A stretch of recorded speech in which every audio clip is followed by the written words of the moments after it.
Ecomaniero con una bellissima sposa a cavallo, un finale di sfilata che ha lasciato a bocca aperta quanti hanno avuto il privilegio di assistere nella splendida location della Corte di Correzzola, nella Bassa Padovana, alla riapertura ufficiale della stagione delle sfilate di moda per la più nota stilista padovana, Rosy Garbo. Anche la moda aveva bisogno di ripartire.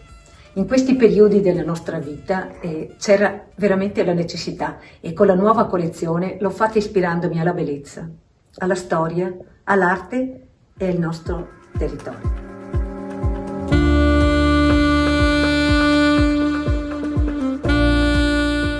Per la prima collezione in epoca pandemica l'evento si è tenuto all'aperto, complice anche il clima ancora mite, in Corte Benedettina, proprio perché si tratta di un bene storico del territorio da valorizzare. Promuovere i gioielli d'arte del territorio e l'eccellenza di moda e artigianato del Veneto è l'obiettivo attorno a cui si è snodata la sfilata organizzata dal brand di alta moda, con le nuove creazioni della stilista padovana tornata in passerella dopo i lunghi mesi cupi del lockdown.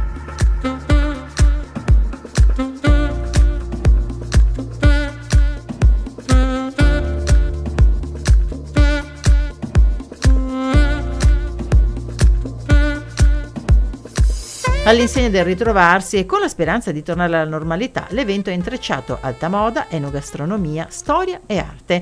I nuovi modelli firmati Rosy Garbo sono di tessuti preziosi ricamati a mano, colori tenui o sgargianti che richiamano l'arte degli affreschi veneti più noti.